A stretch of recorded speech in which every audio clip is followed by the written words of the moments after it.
Kabanata 651. Jessie, maaari kang humingi ng tulong sa akin kung hindi mo ito maabot, sabi ni Ethan sa tono ng paghanga. Nakangiti sa kanya, sumagot si Jessie, gusto kong kumuha ng ilan para kay Tim. Salamat, Mr. Frank. Pagkatapos, ipinasa niya ito kay Tim. Nilinggan siya ni Tim at malumanay na sinabi, salamat, Jessie. Bahala ka, dapat kumain ka pa, Tim. Oo naman. Natuwa ang lahat nang makita kung gaano kahusay ang pakikasama ng 6 na bata. Ang tanawin ng 6 na cute na bata na magkasama ay napakaganda para sa mga salita. Pagkatapos ng tanghalian, dinala ni Erisa si Mary sa silid ng huli upang magpahinga. Sumama ang mga bata at tumulong sa pag-aayos ng kama. Sige, you should go and rest too. Udyok ni Mary pagkatapos humiga sa kama. Hinubad ni Erisa ang mga saplot sa matandang babae at hinakay ang mga bata palabas ng silid. Halika na, sweethearts. Umakyat na tayo sa taas at magpahinga. Napatingin si Tim sa kanya. Gusto niyang manatili kay Mary. Miss York, maaari ba akong matulog dito kasama ang lola? Nakayuko sa tabi niya, malumanay na sinabi ni Erisa, kailangan niyang magpahinga. Kung nandito ka, hindi siya makakatulog ng maayos. Tama na, Tim. Maaabala mo siya kung mananatili ka. Halika at matulog sa amin sa itaas. Hindi mo pa ginagalugad ang mga kwarto sa itaas. Pangungumbinsi ni Jessie sabay hila sa kamay ni Tim. Hinayla ang kabilang kamay ni Tim, dagdag pa ni Gavin, oo, akyat na tayo. Darating ang tulong para alagaan si Lola, kaya huwag kang mag-alala. Maya-maya lang, lumapit si Edwin kasama ang isang kasambahay. Hindi mo kailangang mag-alala, Miss York. Hiniling ko sa isang tao na magbantay sa pintuan at alagaan si Madam Mary kung may kailangan siya. Tumango si Erisa. Tim, akyat na tayo sa taas at magpahinga. Ayos lang ba? Tanong niya, gustong marinig ang iniisip niya. Napakagatlabi si Tim. Gusto niyang umakyat, ngunit nag-aalala rin siya kay Mary. Marahil ay nasa hindi pamilyar na lugar siya at hindi pa rin sanay. Napabuntong hininga, hinaplos ni Erisa ang kanyang ulo at dinala siya sa silid. Kung ganoon, bakit hindi ka muna dito matulog kasama ang iyong apo sa tuhod, okay? Salamat, Miss York. Sagot niya sabay tingin sa kanya. Nakangiti sa kanya ng magiliw habang tinatapik ang kanyang ulo, sumagot siya, you're welcome. Anong problema? Nang marinig ang kanilang mga boses, bahagyang itinaas ni Mary ang sarili habang nasa kama at tumingin sa ibaba. Gusto ni Tim na dito ka matulog. Hindi pa rin siguro siya sanay, nakangiting sabi ni Erisa. Napangiti si Mary at sinenyasan si Tim na umakyat sa kama. Halika na, Tim. Matulog ka sa tabi ko. Tumango naman si Tim sabay takbo. Nagpalitan ng tingin si Gavin at ang iba pang mga bata, pagkatapos ay tumakbo rin. Lola, pwede ba kaming matulog sa iyo? Nagulat si Mary, lumingon kay Erisa. Tinitigan ng 5 bata at iniisip na mas mabuting samahan nila si Tim, hindi tumutol si Erisa. Maaari kang manatili, ngunit tandaan na huwag istorbohin si Lola habang nagpapahinga siya. Tumango ang mga bata. Bumangon ka na sa kama at magpahinga ka, utos ni Erisa, na may ngiti na sumili sa kanyang mga lobby. Umakyat ang 5 bata sa kama at humiga sa tabi ni Tim. Matapos silang maipit ay naghintay muna si Erisa bago lumabas ng kwarto. Nang lumabas si Benjamin sa pag-aaral at walang nakitang palatandaan ng mga bata, tinanong niya, nasaan ang mga bata? Nasa loob sila ng kwarto ni Lolo. They wanted to sleep with her, sagot ni Erisa. Lumipat ang mga mata niya sa kwarto. Sumunyap sa kanya, nagpatuloy siya, si Tim ang gustong matulog sa kanya, pagkatapos ay si Gavin at ang iba ay sumisigaw na manatili din. Mangulong si Benjamin ng pagkilala, pagkatapos ay sinabi sa kasambahay, alagaan silang mabuti. Oo, Mr. Graham, Ma'am aling kay Sean. Tinanong niya, kailangan mo bang tingnan si Lola ngayon? Ayos lang yan. Susuriin ko siya pagkatapos niyang magising at magpa-shot. Tumango si Benjamin, saka hinawakan ang kamay ni Erisa. Tara na sa taas at magpahinga. Nanlaki ang mga mata ni na Kingsley, Sean, at Ethan, napukaw ang kanilang pagkamausisa. Tumango si Erisa sa tatlo at sumunod kay Benjamin sa itaas, namumula ang pisngi. Nang nasa itaas na sila, binitawan niya ang kamay nito at mariing sinabi, magandang hapon, Graham. Dahil doon, tumalikod siya at pumunta sa kwarto ng mga bata. Malamig na tinitigan siya ni Benjamin habang lumalayo, saka humakbang pasulong at sinundan siya. Kabanata 652. Anong ginagawa mo dito? Nagulat si Erisa nang makita siya sa paligid. Lumingon siya at tumingin sa kanya. Gusto kong i-unpack ang aking bagahe. Pagbigyan mo ang iyong sarili. Sige na magpahinga ka na. Sabi ni Benjamin sa malalim na boses. Napatingin si Erisa sa kanya. Hindi ako pagod. Hindi rin naman magtatagal. Sinulyapan siya ni Benjamin bago umalis. Matapos siyang panoorin na umalis, ipinagpatuloy niya ang pag-unpack ng mga bagahe ng mga bata. Ang mga gamit ng mga sextuplet ay umabot sa espasyo ng 2 maletang pang-adulto, kahit na ang bawat bata ay maaaring walang maraming bagay na dadalhin. Samantala, bumalik si Benjamin sa master bedroom at napansin niyang nakalapag ang malita nito sa tabi niya. Pagkatapos ay tumalikod na siya at sinimulang isabit ang mga damit ni Erisa at inayos ito ng maayos sa wardrobe. Inilagay niya ang kanyang mga bra at panty sa mga drawer. Matapos ayusin ang mga damit ni Erisa sa mga wardrobe, tiningnan niya ito at nagkunot ang kanyang mga kilay. Tumalikod si Benjamin at binuksan ang kanyang malita. Inilabas niya ang kanyang damit at isinabit sa pagitan ng damit ni Erisa. Natuwa siya nang makita ang kanilang mga damit na salit-salit na nakaayos sa wardrobe. Si Erisa nakalalabas lang ng children's room ay nabunggo siya paglabas niya ng master bedroom. Saglit na tumingin sa kanya si Benjamin. Sige na at magpahinga ka na. Mag-aaral ako. Natigilan si Erisa saglit. Hindi ka ba magpapahinga? Tumigil si Benjamin sa paglalakad. Itinagilid niya ang kanyang ulo at tumingin sa mga mata nito. Gusto mo samahan kita? Napaawang ang lobby ni Erisa. Casual na tanong lang yan. Bakit mo iniisip na kailangan ko ang iyong kumpanya? Hindi. Tumalikod siya at pumunta sa guest room pero hindi niya nakita ang malita niya. Parang may kung anong pumasok sa isip niya, at dumiretso siya sa kwarto ni Benjamin. Natarante siya nang makita niya ang mga damit nito na magkatabi sa wardrobe.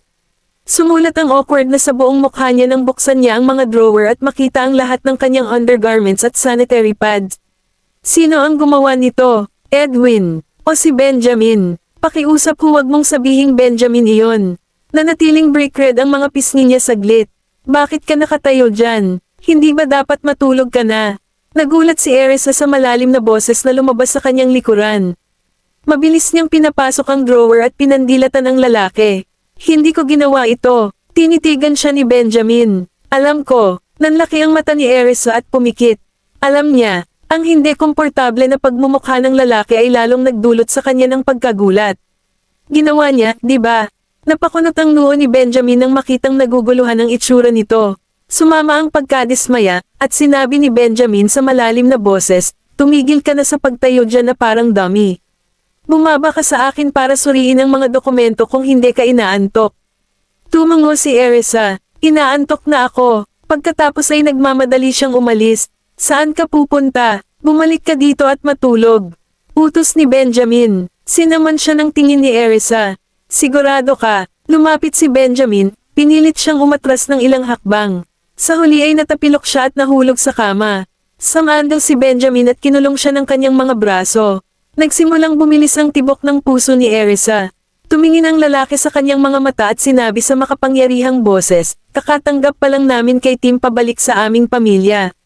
Gusto mo bang malaman niya na hindi maganda ang relasyon ng mommy niya sa daddy niya? Napanganga si Erisa at sinabing, we were never close in the first place. Isang matigas na kislap ang sumilay sa singkit na mga mata ni Benjamin. Gusto mo bang malaman niya na may kakaiba kaming relasyon? Natigilan si Erisa sa sinabi ng lalaki.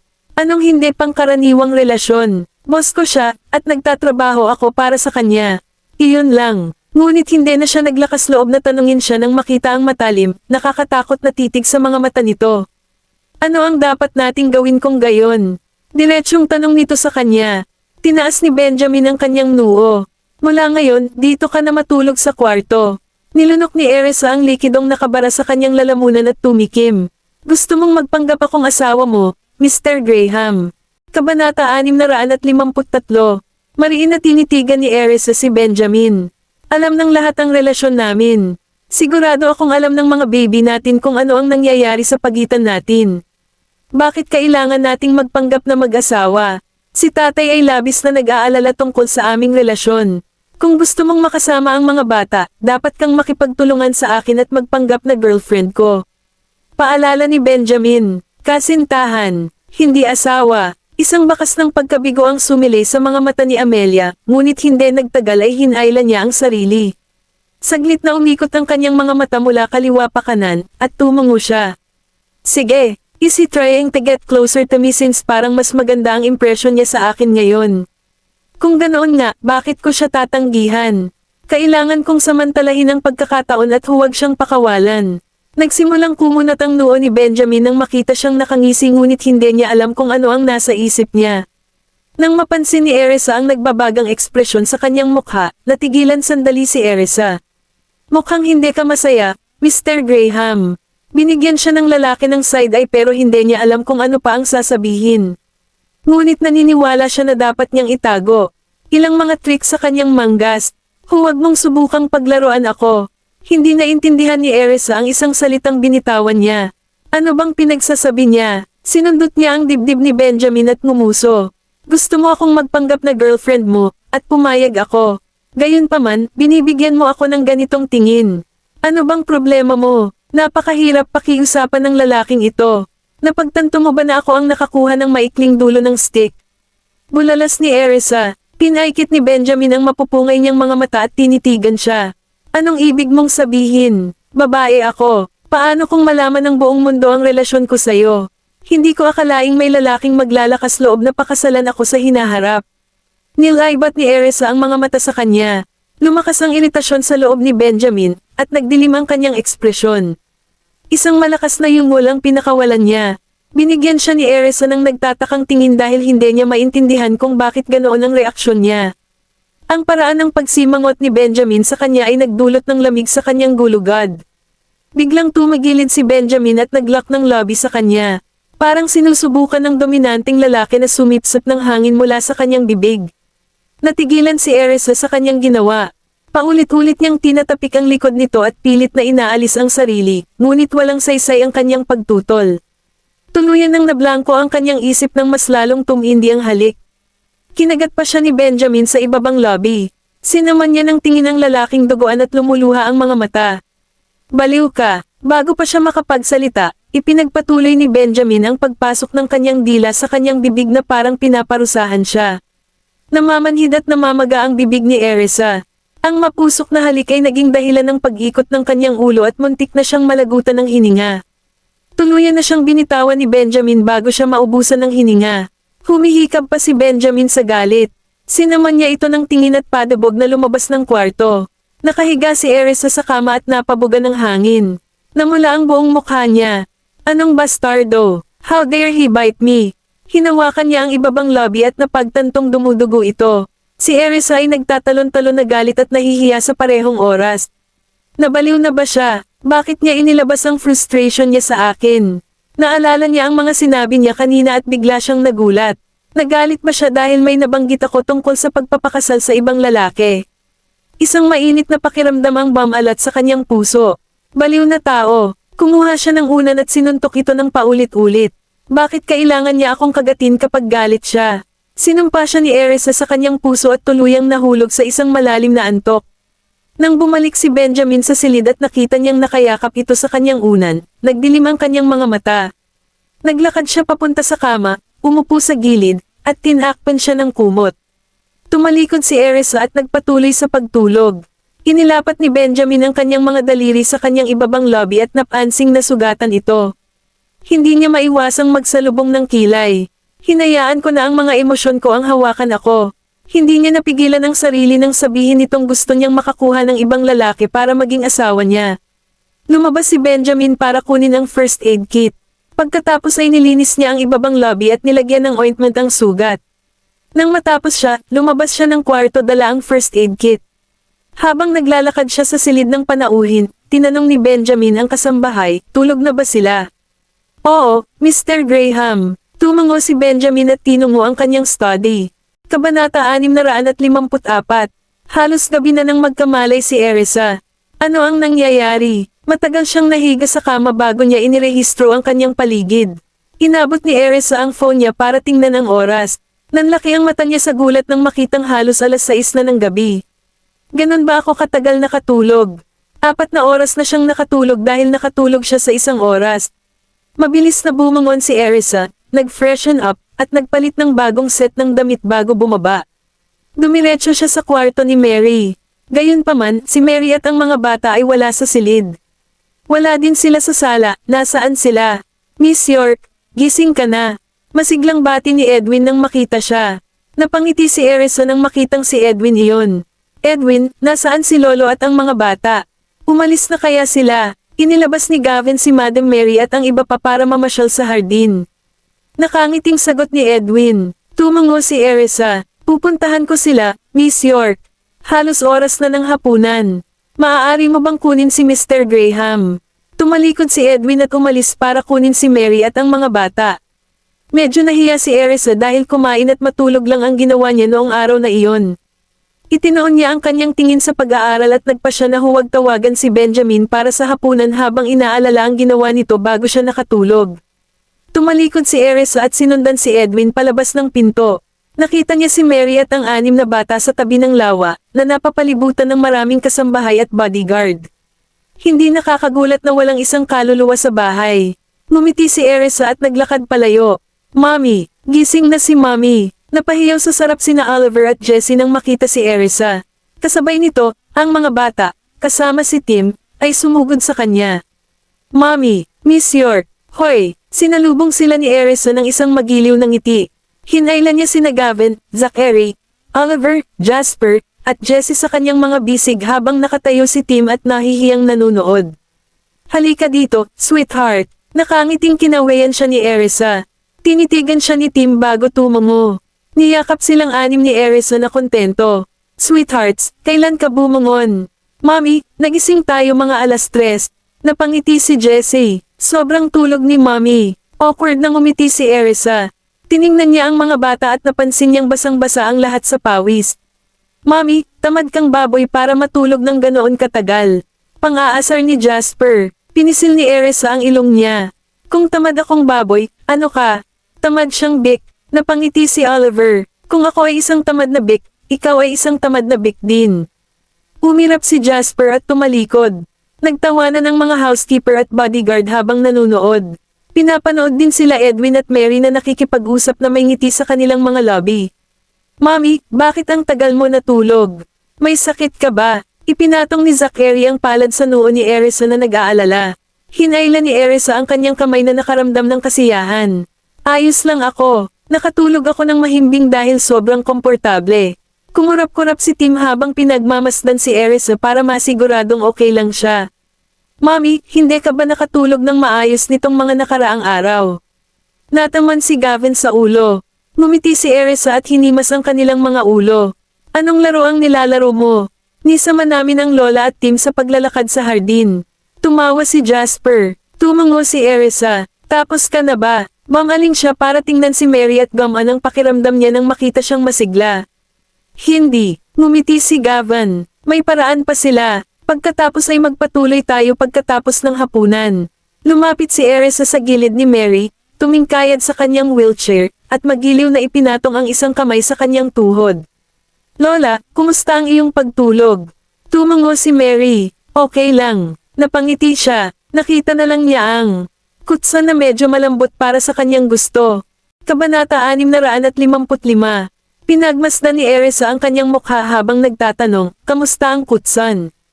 Komportable ba? Makukuha ka namin ng isa pa kung hindi mo gusto.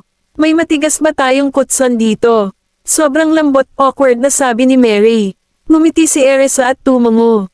Nilinggan niya si Edwin at sinabing, Edwin, pwede mo bang palitan ng mas matigas ang kutsan ni Lola? Sanay na siya sa matigas na kutsan, kaya mas mabuting kunin siya para tumulong sa kanyang pagtulog. Oo naman, mayroon kaming matigas na kutsan.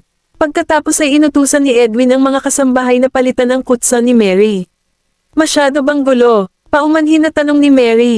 Hindi, napangiti si Edwin. Anything is fine as long as well rested, Madam Mary. Huwag kang mahiya, natitiyak kung gusto ni Mr. Graham na mamuhay ka ng comfortable. Kaya kanya dinala dito. Si Mr. Graham ay hindi nakapagdala ng sinuman sa bahay bago ito. Pero malaki na ang pinagbago niya simula nang lumipat si Miss York. Kaya na niyang tanggapin ang pakikasama sa mga estranghero ngayon. Mukhang magkasing edad lang kami. Tawagin mo na lang akong Mary. Medyo nahihiya si Mary. Napaisip naman si Edwin at tumango bilang pagsang-ayon. Paano kung Miss Connor ang tawag ko sa iyo? Inakala ni Mary na ito ay mas maganda kaysa kay Madam Mary, ngunit wala itong gaanong pagkakaiba. Napangiti si Erisa, sa tingin ko ayos lang. Tatawagan ka ni Edwin na Miss Connor, at tatawagan mo siyang Edwin.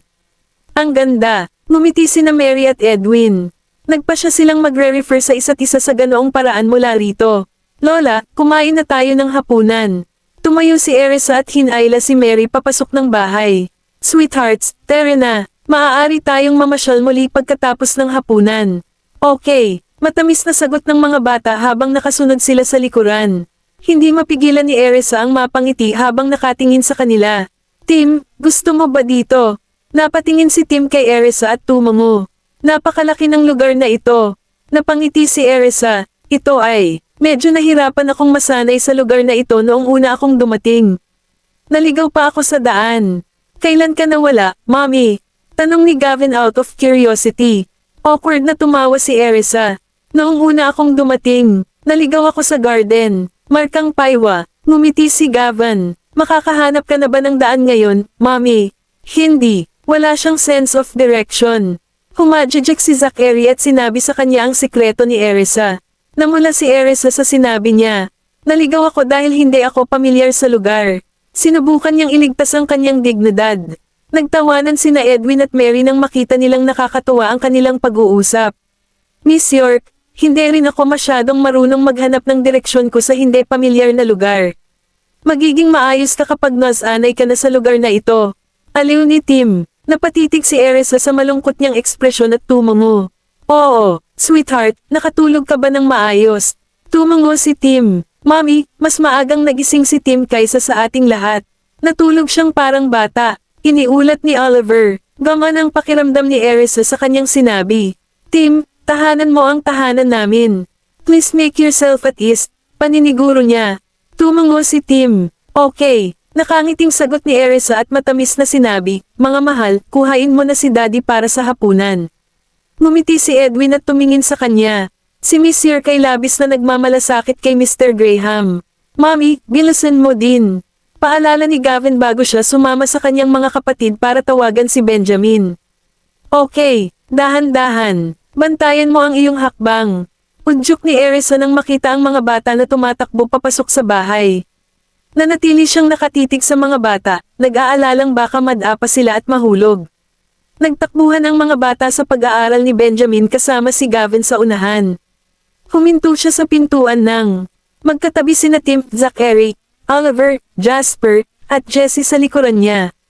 Sinaman sila ni Gavin ng tingin. Sabay na tayo. Tumango silang 5 bilang pagsang-ayon. Daddy, Mr. Graham, oras na para sa hapunan.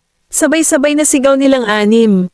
Kabanata 656. Nakangiting tumingin si Gavin kay Tim at sinabing, Tim, kung tatawagan mo siyang Daddy, magiging masaya si Daddy.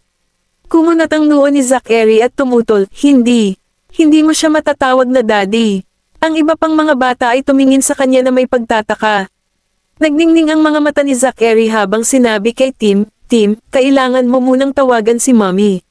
Dahil hindi pa pumasa sa pagsusulit si Mr. Graham, dapat iwasan mo na siyang tawaging Daddy. Nakatitig lang si Tim sa kanila, hindi alam kung sino ang papakinggan. Sakto namang lumabas si Benjamin. Habang dama po ang kanyang tingin sa mga bata, sa wakas ay dama po ito kay Zachary. Nang may mapanuksong tingin sa kanyang mga mata, tinanong niya, Zachary, tinawag mo lang ba akong Daddy? Natigilan sandali si Zachary at namula. Agad siyang sumagot, hindi kita tinatawag na Daddy. Ngumiti si Benjamin at mataman siyang tinitigan. Hindi mo man lang ba ako tinawag na Daddy ulit? Natahimik si Zachary nang marinig iyon. Speechless, sumulyap din si Gavin kay Benjamin at sinabing, Daddy. Wala ka bang kahihiyan? Namilog ang mga mata ni Benjamin, at pinandilatan niya ang kanyang anak. Nang makita iyon, natigilan si Gavin at hinarap ang kanyang mga kapatid, Tara, maghugas tayo ng kamay bago tayo maghapunan. Nandito si Mommy. Nasamon si Jessie nang makita niyang pumasok sina Erisa at Mary. Nang marinig iyon, ang lahat ng mga bata ay mabilis na naghugas ng kanilang mga kamay. Nakita ni Erisa si Benjamin na nakatayo sa may entrance ng study room, pero iniwas niya ang tingin. Sa halip, itinulak na lang niya si Mary sa harap niya. Sinulyapan lang siya ni Benjamin bilang tugon. Oras na para kumain, Mr. Graham. Tawag ni Mary. Tumango si Benjamin. Lola, tawagin mo na lang akong Benjamin. Ngumiti si Mary at tumango. Sinundan sila ni Benjamin mula sa likuran para maghugas din ng kamay. Nang maramdaman ang titig ng lalaki sa kanya, ibinalik ni Erisa ang kanyang ulo para tingnan. Gayunpaman, mabilis siyang tumalikod muli pagkatapos niyang makita si Benjamin na kausap si Edwin. Nag-i-imagine ba ako ng mga bagay-bagay? Tinulak niya si Mary sa banyo pagkatapos noon. Katatapos lang maghugas ng kamay ni Jessie, kaya lumabas siya at sinabing, "Mommy, tapos na po ako." "Mabuti, punta ka muna sa dining." Nakangiting sagot ni Erisa. Matapos gamitin ni Mary ang banyo, naghugas si Erisa ng kanyang mga kamay para sa kanya bago siya itulak palabas. "Pakiusap, tulungan mo ako, Miss York." Lumapit si Edwin para itulak si Mary sa dining room. Bumalik si Erisa sa banyo para magpahinga bago maghugas ng kamay. Pagkatapos nun, pumunta siya sa dining room. Noon, nakaupo na lahat ang mga bata. "Mommy, bilisan mo." Tuwang-tuwang udyok nila sa kanya nang makita siya. Matapos silang tumango ay natigilan si Erisa nang mapansin niya doon sina Sean at Kingsley. "Kumain na tayo, Mrs. Graham." Nakangiting bati ni Kingsley. Awkward na tumango si Erisa. "Akala ko umalis na kayo." "Hindi, nasa itaas na tayo, at kagigising lang natin." Ngumiti si Kingsley at sumagot. Lumapit si Benjamin at kumunat ang noo niya nang makitang nakatingin si Kingsley kay Erisa. "Isip mo ito bago kita paalisan." Nagulat si Kingsley nang mapansin niya ang nagbabala na tingin ni Benjamin. Napaiwas siya ng tingin at mahinang tinukso, "Benjamin, bakit ang pikan mo? Hindi ko ba pwedeng i-chat si Mrs. Graham?" Tinitigan siya ni Benjamin at sinabing, "Edwin, ilabas mo siya." Napasulyap si Edwin sa kanila at walang magawa kundi lapitan si Kingsley. Gayunpaman, nanatiling nakaupo si Kingsley. "Edwin, kailangan mo bang maging masunurin at makinig sa lahat ng sinasabi niya? Hintayin mo man lang na matapos akong kumain, okay? Gutom na ako." Sinaman siya ng tingin ni Benjamin. Nang makita iyon, mabilis na itinikom ni Kingsley ang kanyang bibig pagkatapos sabihin, "Fine."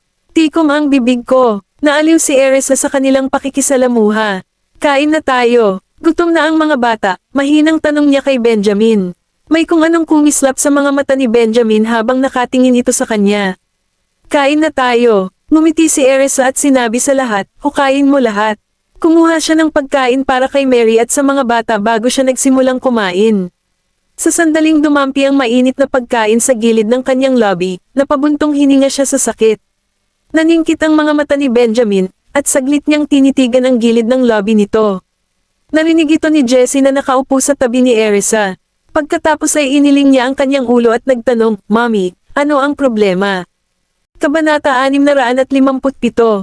Sabay-sabay na nagtaas ng ulo ang mga taong nakaupo sa tapat ni Erisa para tignan siya. Awkward na ngumiti si Erisa at kinagat ang mga lobby bago inaliw si Jessie, "Wala lang. Bilisan mo at humanap ka." Samantala, ang iba pang 5 bata ay nakatingin din sa kanya. May napansin tuloy si Tim sa gilid ng lobby ni Erisa. "Miss York, anong problema sa lobby mo?" Hinawakan ni Tim ang sariling lobby para ipakita sa kanya ang ibig niyang sabihin. Nang marinig iyon, sina Kingsley, Sean, Mary, at maging si Edwin ay nakatingin sa gilid ng kanyang mga lobby. Nahiya si Erisa nang makitang nakatingin ang mga ito sa kanya. Tila may naisip sina Kingsley at Sean matapos makita ang mga marka sa kanyang lobby, at ngumiti sila ng malabo. Sa lahat ng oras, patuloy silang sumusulyap sa pagitan nina Benjamin at Erisa. Tinukso siya ni Kingsley, "Miss Graham, anong nangyari sa lobby mo?" Iniwas ni Erisa ang kanyang tingin at sinabing, "Baka nagkakasakit ako." "Parang hindi naman ganon. Nakagat yata sila." Tumango si Sean. Sa katunayan, hindi niya ito maitago kay Sean dahil isa itong doktor. Natigilan si Erisa. Si Benjamin naman ay masama ang tingin sa kanila. "Umalis ka na kung hindi kayo kakain." Tumingin sa kanya sina Kingsley at Sean bago nagpalitan ng tingin sa isa't isa. Pareho silang ngumiti sa isa't isa matapos nilang mapagtantong pareho ang iniisip nila. Ngayon alam na natin kung bakit mukhang hindi nasisiyahan at moody si Benjamin. Pagkatapos noon, ngumiti silang dalawa ng nakakatakot at tumahimik. Nagpatuloy lang sa pagkain si Erisa na nakayuko. Nang mga sandaling iyon, namumula siya dahil nararamdaman niyang lahat ng tao ay nakatingin sa kanya. Naningkit ang mga mata ni Benjamin nang makita siyang namumula. Kumain ka pa. Kumuha siya ng pagkain para sa kanya. Inilibot ni Erisa ang kanyang mga mata at sinulyapan siya mula sa gilid ng kanyang mga mata. Nakatitig ito sa kanya, hindi man lang lumilitaw na humihingi ng tawad. Baliw siya. Nagmura si Erisa sa loob bago bumalik sa kanyang pagkain. Pinulot niya ang pagkain na ibinigay nito sa kanya at mapusok ng nguya para ilabas ang galit. Hindi napigilan ni Benjamin na mapangiti nang makita kung gaano siya kasenggit. Biglang nagkagulo sa front door. Napakunot ang noo ni Benjamin nang marinig iyon. Kadadating lang ni Jack. Mr. Graham, bumalik na kayo. Si Jack ay palaging isang madaling pakisamahan at clumsy na lalaki, kaya pumasok na lang siya nang may ngiti sa kanyang mukha. Nang dama po ang kanyang tingin sa anim na bata, binati niya, "Hi, everyone. Nagkita tayong muli." Lahat ng mga bata ay napalingon sa kanya. Malamig na sabi ni Gavin, "Mr. Jack, nasa oras ka." Humalaklak si Jack at gustong guluhin ang buhok ng bata. Gayunpaman, mabilis na umiwas si Gavin at naiinis na tinitigan ang kamay nito. Marahan na binawi ni Jack ang kamay at tinapik si Tim. "Hi, Danny." Ang pangalan niya ay Tim. Naging mataimtim ang ekspresyon ni Benjamin habang nakatitig kay Jack. Napatingin si Jack kay Benjamin at mabilis na nagtuwid, "Oh. Hi, Tim." "Hi, Sir Jack." Masunuring bati ni Tim. "Napakabait mong bata." Biglang kinurot ni Jack ang pisngi ni Tim. Nang maramdaman ang galit na titig sa kanya, sumilip si Jack kay Benjamin bago binawi ang kamay nito. "Jack, baka nawalan ka ng kamay kung kinukurot mo pa ng ilang segundo," pang-aasar ni Kingsley. Pagkarinig nun, natawa si Sean kay Jack. "Ang cute ni Tim. Hindi ko mapigilan." Napangiti si Jack. Tumawa ng malakas sina Jasper at Jessie, natuwa sa eksena. Hinaplos ni Gavin ang pisngi ni Tim at pinayuhan sa seryosong tono, "Tim, huwag mo nang hayaang kurutin ng sino man ang pisngi mo. Kung hindi, baka mawala sila sa hugis." Nang marinig ang mga salitang iyon, nagtawanan ang lahat. Nagpatikip ng kamay si Jack sa kanyang ilong dahil kagagaling lang niya at ng isang bata, hindi kukulangan. Natawa si Erisa dahil alam niya kung gaano kagusto si Jack sa mga bata. Nang mapansin niyang nahihiya siya, sinabi niya, "Jack, kumain ka na ba? Gusto mo bang sumama sa amin?" "Oo naman, Mrs. Graham." Tuwang-tuwa si Jack at nagpatuloy sa paghila ng upuan para sa kanyang sarili. "Sinabi ko bang maupo ka? Maghintay ka sa labas," saway ni Benjamin sa malalim na boses. Agad na natigilan si Jack, hindi naglakas loob na umupo. Sa katunayan, medyo nakakaawa siya. Kumunat ang noo ni Erisa at sinulyapan si Benjamin bago tumayo para kay Jack. "Ano ba ang ugali mo? Jack, ibig sabihin walang pinsala." Kabanata 658. Na-touch si Jack. Tumingin siya kay Erisa at sinabing, "Napakabait mo, Mrs. Graham." Namula si Erisa nang marinig ang mga katagang iyon. Tinitigan siya ni Benjamin at mahinang mumuso. "Napakahusay mong manindigan para sa iba, hindi ba?" Namilog ang mga mata ni Erisa, at hindi niya pinansin ang sarkastikong tono ni Benjamin. "Nakikipagkulitan lang siya sa mga bata, no? Nagkakamali ka kung nagtantrim ka." Nag-alala si Jack para kay Erisa nang makita niya ang nagbabala na tingin ni Benjamin. "Umupo ka, Jack," sambit ni Edwin. Lalo lang magagalit si Mr. Graham kung patuloy na nakatayo doon si Jack. Lumingon si Benjamin kay Edwin at mataman siyang tinitigan. "Wala kang binabayaran ngayong buwan." "Oo, sir." Napaatras si Edwin sa gilid at nanahimik. Nadismaya si Erisa sa pagiging dominante ni Benjamin.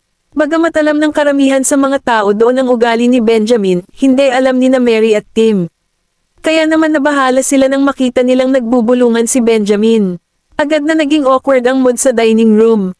Nang makita ni Erisa kung gaano hindi komportable ang hitsura ni Mary, iniabot niya ang kanyang kamay upang hilahin ang pantalon ni Benjamin sa ilalim ng mesa bago ito tinitigan ng matalim na tingin. Marahan niyang pinaalalahanan siya, huwag magtantrim kapag kumakain ang lahat. "Nakikita mo ba yon? Masyado na silang takot kumain." Sumulyap si Benjamin sa kanya at nakita niya kung gaano siya kapassive at kikettis. Nang sa wakas ay nakita niya ang kamay nito sa kanyang pantalon, halos agad na gamaan ang kanyang kalooban. "Pakituloy, Lola." Magalang na sambit ni Benjamin at sinulyapan si Edwin, na nagpapahiwatig na kukuha siya ng pagkain para kay Mary. "Okay, ikaw din." Tumango si Mary at hindi na nagsalita pa. Sumulyap si Benjamin kay Tim. "Tim, kunin mo na lang kung anong gusto mong kainin, okay? Kung hindi mo sila maabot, tulungan ka ng iba." Salamat, Mr. Graham. Magalang na sagot ni Tim. Pagkatapos noon, lumipat ang tingin ni Benjamin kay Jack. Natakot si Erisa na baka tumaas na naman ang tensyon, kaya mabilis siyang sumuyo. Benjamin, let Jack join us, okay? Marami tayong pagkain. Naglagay pa siya ng ilang paboritong pagkain sa plato nito habang nagsasalita ito. Bahagyang bamantong hininga si Benjamin at nagutos, maupo ka. Laking pasasalamat ni Jack. Salamat, Mr. Graham. Salamat, Mrs. Graham. Awkward nang umiti si Erisa at sumagot, you're welcome. Gayon din, maaari mo lamang akong tawagan bilang. Hoy, ipinahayag ni Benjamin ang kanyang sama ng loob. Nilinggan siya ni Erisa. Nakalimutan mo na ba ang ipinangako mo sa akin? Tanong ni Benjamin. Naalala ang kanyang pangako, tumahimik si Erisa at tumalikod. Huwag kang mahiya. Okay. Kumain na kayong lahat, sabi niya. Hindi man lang nakaramdam ng pagkabalisa si Edwin nang makita niya si Erisa na umaarte bilang ginang ng bahay. Sa halip, natuwa siya. Bahagyang napangiti sina Kingsley at Sean nang masilip nila si Benjamin, na nakaupo sa main seat sa yulunan ng dining table. Walang duda na iba ang pakikitungo ni Benjamin kay Erisa. Tahimik lang si Jack habang nakangiti sa 6 na bata. Ang mga bata ay abala sa pagkain ng mga pagkaing inihain sa kanila. Nang maubos na nila ang pagkain sa kanilang mga plato, pupunuin muli ito ni Jack at ng iba pa. Natuwa si Erisa nang makita ang mga lalaking nag-aalaga sa mga bata, kaya napangiti siya at itinoon ang pansin sa pagpuno ng sariling tiyan. Gayunpaman, dahan-dahan lang siyang makakain dahil nagdudulot ng sakit ang lobby niya. Napansin ito ni Benjamin, kaya lumingon siya sa kanya at nagtanong, hindi ba gusto mo ang mga pinggan? Sinaman siya ng tingin ni Erisa at sumagot, hindi iyon. Bakit ang bagal mo kumain? Nagtaka si Benjamin dahil kadalasan ay mabilis siyang kumakain. Kinagat ni Erisa ang lobby at ngumiti sa kanya bago ipinaalala ang ginawa nito sa kanya. Mabilis ka bang kumain kung masakit ang lobby mo? Nakalimutan niyang ibaba ang boses nang sabihin niya iyon. Kaya naman, maririnig siya ng malakas at malinaw ng lahat ng nasa dining room. Si Kingsley ang unang nag-react habang tumatawa. Nang makita iyon, ang iba sa kanila ay hindi napigil ang tumawa rin. Hahaha, Mrs. Graham, mangyaring maging tapat sa amin, okay. Ginawa ba iyon ni Benjamin sa iyong mga lobby? Kinagat ka ba niya? Tanong ni Kingsley. Kabanata 659. Agad namang namula si Erisa nang marinig ang panunukso ni Kingsley. Kasabay nito, lahat ng mga bata ay nakatingin din sa kanya na nagtataka. Nang maramdaman ang atensyon sa kanya, lalong namula ang mukha ni Erisa. Magwala ka kung hindi mo kayang itikom ang iyong bibig. Saway ni Benjamin kay Kingsley. Bagamat mabilis na isip ni Kingsley ang kanyang mga lobby, nakatingin pa rin siya kay Benjamin ng may suhestyon. Pinaikit ni Benjamin ang kanyang mga mata at pinandilatan siya bilang tugon. Nang makita iyon, agad na binawi ni Kingsley ang kanyang tingin at tumingin sa ibang lugar. Nakangiti rin si Sean nang sumulyap siya kina Benjamin at Erisa. Right then, Mary uttered in a concerned tone, Isa, dahan-dahan kang kumain, okay. Huwag mong sunugin ang iyong sarili. Okay, alam ko, Lolo, nabawasan ang kahihiyan ni Erisa nang makita niya kung gaano ang pag-aalala ni Mary sa kanya. Ang mga bata ay kumikislap sa pagtataka habang sila ay nakatitig kay Erisa. Kinagat ba talaga ni Daddy si Mommy? Nagtaas ng kilay si Gavin at pinandilatan si Benjamin. Kasabay nito ang pagtitig din ni Zachary kay Benjamin. Kung talagang ginawa iyon ni Daddy, nalampasan na niya. Linya, si Jack naman ay walang lakas ng loob na makiusyoso. Nakayuko lang siya at kumain ng hapunan niya. Anong tinitingin-tingin mo? Kumain ka na. Sambit ni Benjamin sa malalim na boses nang mapansin niya ang galit na mga titig ng mga bata. Ngumuso ang mga bata bilang tugon bago ipinagpatuloy ang kanilang hapunan. Natuwa si Erisa nang makitang ginagawa iyon ng mga bata. Maging ang mga bata ay nagagalit sa walang hiyang gawa ni Benjamin. Kumuha si Benjamin ng isang mangkok at nilagyan ng pagkain bago inilagay sa harap ni Erisa. Kainin mo ito, hindi sila kasing hot. Napasulyap si Erisa kay Benjamin at nakita niya itong mukhang kalmado at naliligo. Sinaman siya ng tingin ni Benjamin at nangingibabaw na nagsalita, ano ang tinitingnan mo sa akin? Bilasan mo at kumain. Sa pagkakataong iyon ay kumaibat ang sulok ng bibig ni Erisa. Ang iba sa kanila ay nakatingin lamang sa katuwaan, bagaman walang sinuman sa kanila ang nangahas na magbitaw ng isa pang salita. Ang mga lalaki, sa partikular, ay batid na magagalit si Benjamin kung sila ay muling magsasalita. Talagang hahabulin niya kami sa kalagitnaan ng hapunan. Kaya naman, lahat sila ay nakatuon sa pagkain hanggat kaya nila at hindi umiimik. Ang mga bata ay matalinong nanatiling tahimik din. Gayunpaman, ang ilan sa kanila ay pinakunak ang tumitingin kay Benjamin. Nawala ang hiya ni Erisa nang makitang tahimik na kumakain ang lahat. Sa wakas, makakakain na ako ng mapayapa. Bago niya maubos ang kanyang pagkain, pupunuin muli ni Benjamin ang kanyang plato. Bilang tugon, kusang loob niyang tinanggap ang kilos nito. Ituturing ko na lang ito bilang pagkukunwari niya sa akin. Since he's so attentive, I guess he's feeling remorseful. Sa mga kaisipang iyon sa kanyang isipan, gamaan ang kanyang kalooban, at nagsimula siyang kumain ng masaya. Napansin ni Benjamin kung gaano siya kasaya sa hapunan. Para siyang squirrel dahil sa pagumbok ng pisngi niya sa pagkain. Ang kanyang mga labi ay kumikinang din sa langis mula sa pagkain. Nagdilim ang kanyang tingin sa nakita, at inabot niya ang kanyang bibig para masuyong panasan siya. Nang lamapat ang kamay nito sa labi nito, nanginginig si Erisa at napasandal. Sa sandaling iyon, nagsimula na naman siyang mamula. Nakahinga siya ng maluwag nang makitang walang nakapansin dito dahil abala silang lahat sa pagkain. Naningkit ang mga mata ni Benjamin nang makita kung gaano siya kaiya at ka-innocent ng mamula. Gayunpaman, hindi napansin ni Erisa ang paglalamang sa kanyang mga mata. Hindi tulad ni Erisa, nakita ito ni Edwin, at natuwa siya. Mas gumanda ang relasyon ni na Mr. Graham at Miss York. Makalipas ang isang oras, tapos na ang lahat sa hapunan, ngunit si Erisa ay hindi. Maglaan ka ng oras, okay, Mrs. Graham. Naiintindihan namin ang iyong mga kalagayan. Pupunta tayo sa sala para magkape. Nakangiting sabi ni Kingsley. Nakangiti rin si Sean nang itulak niya si Mary papunta sa sala. Mrs. Graham, ipapasyal ko si Madam Mary, okay. Ituloy mo, Mrs. Graham, enjoy your dinner. May lakad din ako. Mommy, enjoy your dinner.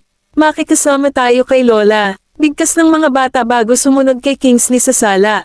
Maaari ka nang umalis, bantayan si Gavin at ang iba pa. Lumingon si Benjamin at inutusan si Edwin. May ngiti sa kanyang mukha, sumagot si Edwin, oo, Mr. Graham. Mabilis na umalis si Edwin pagkatapos noon. Hehe, gusto ni Mr. Graham na mag-isa kasama si Miss York. With that, iniwan ng lahat sina Benjamin at Erisa na mag-isa sa dining room. Palihim niyang sinilip si Benjamin, ngunit nakatingin din ito sa kanya. Dahil sa gulat ay agad niyang iniwas ang tingin sa kanya. Kabanata 606. Napansin ni Benjamin ang kilos niya, kaya binawi niya ang tingin at matikas na kumain. Hindi pa ba siya tapos kumain? Sinilip siya ni Erisa at nakitang kumakain pa rin siya. Nawala ang kanyang unang pakiramdam ng kahihiyan, at masaya niyang ipinagpatuloy ang pagpuno sa kanyang tiyan. Natapos na si Benjamin pagkatapos ng ilang kagat pa. Nang tumingin siya sa kanya, nakita niya ang bibig nito na puno ng pagkain.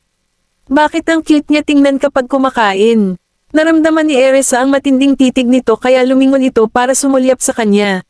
Sa sandaling magtama ang kanilang mga mata, ang kanyang puso ay nagsimulang tumibok ng galit. Pagkatapos ay mahinahon siyang humiwalay sa kanyang tingin. Matapos mag-iwas ng tingin, ramdam pa rin niyang nakatitig sa kanya si Benjamin. Hindi maiwasang bumilis ang tibok ng puso niya. Ang kapaligiran ay naging medyo sensual bigla. The next thing she know, nasasakal na siya sa pagkain niya, at naubo siya. Bumangon si Benjamin at tinapik ang likod niya. Bakit ba napakaingat mo? Nakasimangot siya, halatang nag-aalala sa kanya. Matagal na umubo si Erisa bago siya nakabawi. Noon, namumula ang pisngi niya dahil sa pag-ubo. Binuhusan siya ni Benjamin ng isang basong tubig at ibinigay ito sa kanya. Uminom ka ng tubig. Lalong gaman ang pakiramdam ni Erisa pagkatapos ng ilang subo ng tubig. Nakatitig pa rin sa kanya si Benjamin nang mapansin ang namumungay nitong mga mata. Right then, he changed his mind about scoring her for her carelessness. Bumubuti na ba ang pakiramdam mo?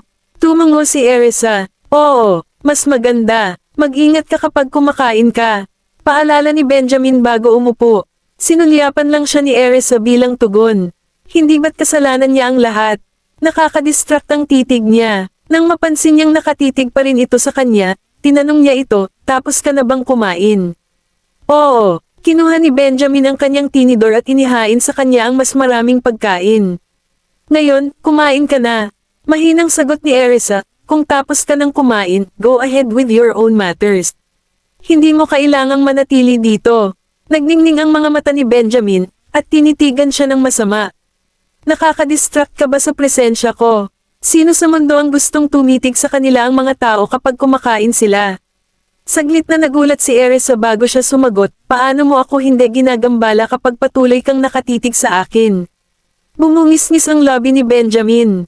Kung hindi ka nakatingin sa akin, paano mo malalaman na nakatingin ako sa'yo?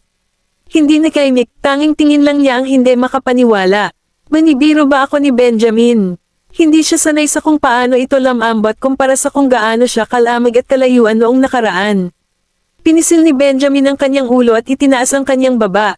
Kumain ka na. Kapag tapos ka na, lagyan kita ng gamot. Natigilan si Erisa. Ano? Sambit ni Benjamin sa malalim na boses at awkward na tinitigan siya.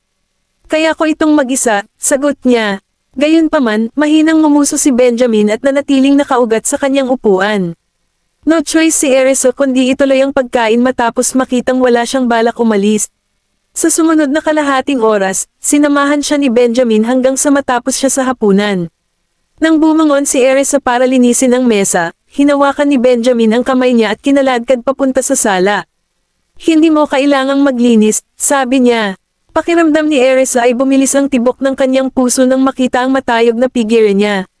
Salamat, Graham. Bilang tugon, tinitigan lang siya ni Benjamin bago tumalikod. Matapos siyang dalhin sa sala, pinaupo siya nito at kinuha ang first aid kit. Pagkatapos ay naglabas siya ng isang bote ng disinfectant at ointment mula sa kahon. Kumakabog ang puso ni Erisa habang pinagmamasdan itong. Nagsawsaw ng cotton swab sa bote ng disinfectant. Pagkatapos noon, lumingon si Benjamin sa kanya at itinaas ang kanyang baba. Ako mismo ang gagawa. Nakaramdam ng hiya si Erisa. Huwag kang gagalaw. Hiling niya bago marahan na disinfect ang sugat niya. Bahagyang nakatagilid ang ulo, nakatitig si Erisa sa gwapong mukha niyang iyon. Sa sobrang lapit nila sa isa't isa ay ramdam na ramdam niya ang hininga nito sa mukha niya. Hindi na kailangang sabihin, ang kapaligiran ay medyo sensual. Sa katunayan, ang mga lalaki ay pinakakaakit-akit kapag sila ay nakatutok. At saka, napaka-elegante niya at nakakaakit. Nagsimula na namang mamula si Erisa, at tumibok ang kanyang puso. Nakita ni Benjamin kung gaano siya nahihiya sa kanyang mga pilikmata na bahagyang kumikislap, at natukso siyang halikan ang kanyang pink na lobby.